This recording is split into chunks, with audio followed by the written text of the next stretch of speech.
como te vas vestir na cea medieval? O máis básico, unha camisa, se é de liño ideal, pero senón unha que dé ao pejo, válenos ben. E se lle xuntas unhas calzas e unha saia, xa estás prácticamente listo.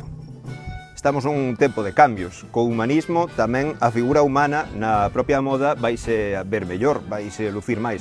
A roupa vaise pegar ao corpo e incluso vanse exaxerar algunhas partes do corpo, con ombreiras, con cinturas moi apretadas. Na roupa femenina, corsés, corpiños, apretan un pouco a cintura e tamén fan que as cadeiras se ancheen cos primeiros verdugos que se chamaban, que eran como ariños de bimbio que aumentaban as saias de tamaño. Na roupa masculina o cambio ainda se nota máis, porque as roupas empezan a acurtarse por encima do xeonllo e incluso se dando moitas polémicas porque se vían partes que non se deberían ver tanto. Ui, me habéis pillado. A ver, o tema de coroas de flores está moi ben, de feito luce moito, moi renacentista, pero hai moitas cousas máis que podes poñer na cabeza aparte dunha coroa de flores.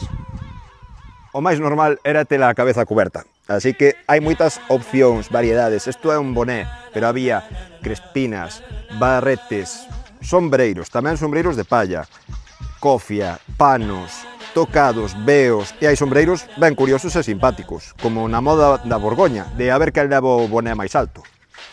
Sabes, hai moita variedade, ademais é divertido, pode ser monxe, pode ser unha leprosa, pode ser o que ti queiras, porque no asalto todo é posible.